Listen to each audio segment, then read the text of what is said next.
Alright, here we go. Time for hero number 3, which is going to be MAW. MAW as a hero. Alright. So, yeah. As usual, we'll start in with the base stats first.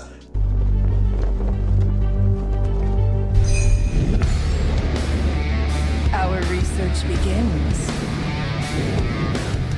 29,000 HP, which is pretty fucking much. Let's see, how does it compare to Abomination? Just 800 less, so 800 less HP than Abomination. Abomination is obviously super chunky.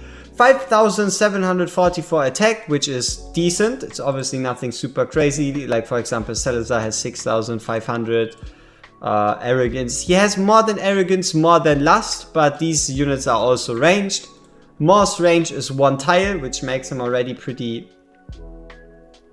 1 tile range means you need something really nice that justifies you being a 1 tile unit. So 500 magic rest, 2200 defense, 17 cost, 1 block, 60 seconds redeployment, 2.6 interval, 10 rage regen attack, 5 rage regen attacked, 13 rage regen auto. So far so standard. Let's get into his kit. Alright, at least we don't have as much of a waterfall and essay as for Kirigiri. Each attack launched has a 25% chance of inflicting bleed. That bleed is for 3 seconds. Pretty straightforward, pretty simple. I like it. Basic attack deals 120% damage to 1 enemy. Pretty straightforward, pretty easy. Bloody Shove. Each basic attack launched has a 20% chance to deal 180% damage to 1 enemy, knocking them back with 2 times strength. Damage to targets inflicted with bleed increases by 20%. So 25% chance for bleed, 20% chance for knockback plus extra damage. Crimson Devour. Killing targets increases the hero's damage by 8% and max HP by 8% permanently, stacking up to 5 times. Ultimate. Bond skill. MAW's Blood Sacrifice increases the deployment limit of Demon Captain MAW. So he'll now be able to deploy the Demon Soldier, Demon Captain MAW 1 more time.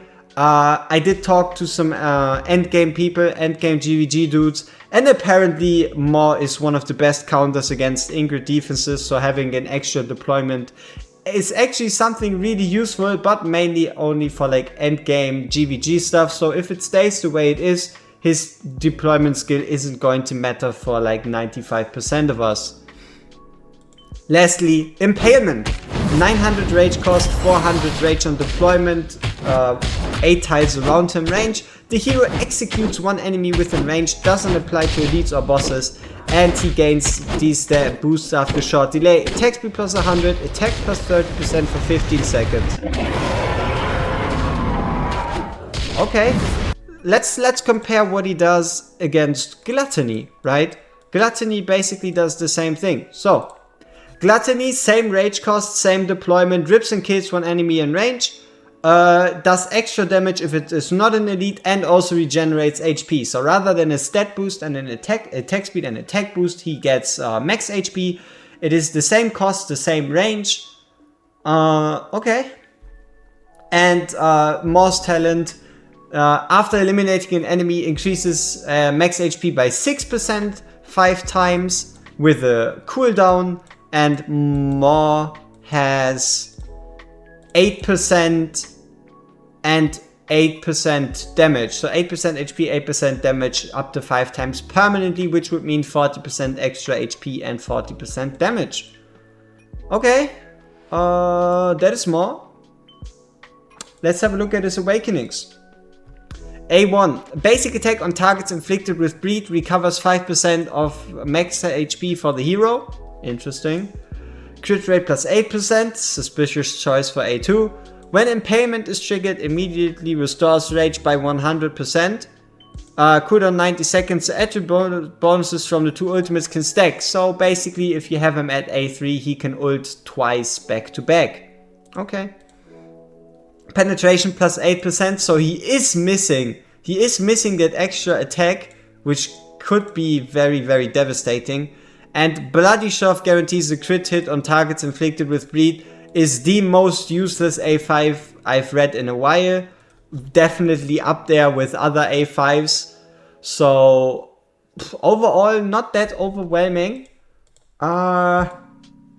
Yeah. Also, we have to talk about his appearance, right? My man is fucking ugly.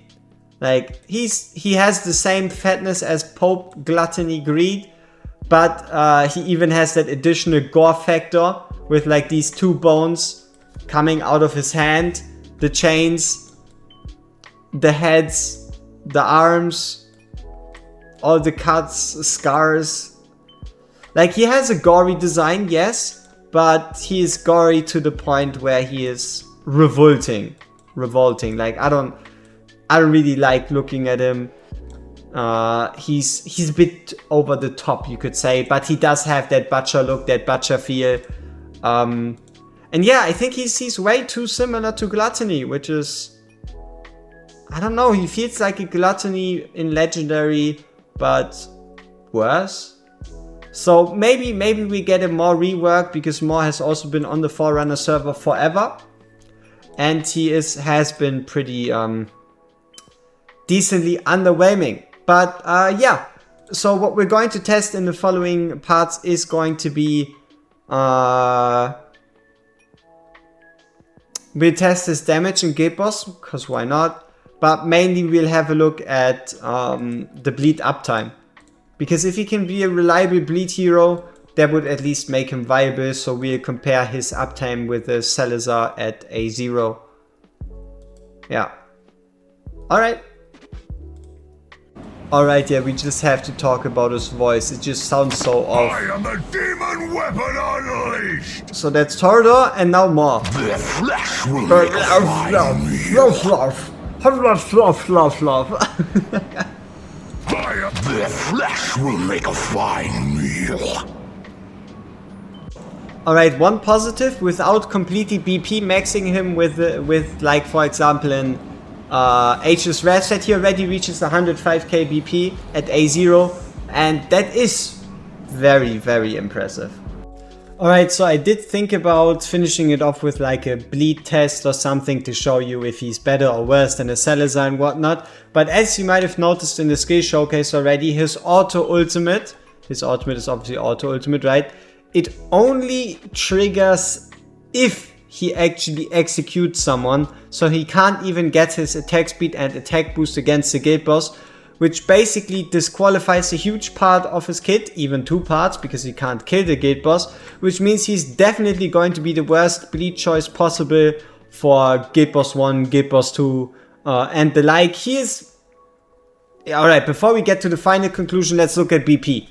A0 MAW, 110,000 BP, A5 MAW, A5 MAW, so 110,000 for A5, and then 117 fucking thousand for A5 MAW. So once more GVG deployment. So yeah, let's talk about where I see him useful. GVG deployment, extra deployment for MAW, affiliation, and that's kind of it. Arena, you could say Arena. The issue though is he has a cost of 17, so he can't compete with Gluttony, who only has a cost of 14. He also cannot be used for wave 1 to compete against Valerias, which means overall MAW feels like a worse Gluttony. Maybe slightly better in specific scenarios, but if you know where to use Gluttony, just use a MAW instead. He's mainly going to be used for like Void Drift and like campaign based content, but realistically, yeah, that's all he is. He's kind of like a better Gluttony, but worse in a lot of aspects. If you're interested in GVG, whenever his banner comes around, do pull for him. If you're not that high-end super GVG, this is the easiest skip out of all of the other heroes we can potentially talk about. So yeah, that's kind of like the sad reality with him. Though, again, he is one of the oldest heroes on the Forerunner server, and he is one of the prime targets that would be in need of a buff, so, or potentially a rework. We've seen it before with Faisia, we've seen it before with like Norvras Sundays. There is a chance he might become better than whatever he is. The most prominent cases would probably have to be Valeria, who was really disappointing before her rework, and then that took her to like one of the strongest heroes in the entire game. And also Boreas. Boreas also was rather disappointing pre-rework and then turned into one of the strongest heroes in the game. So yeah, that has been MAW. And peace out, bye bye. If you enjoyed the video, leave a like, leave a comment, and also yeah, bye bye.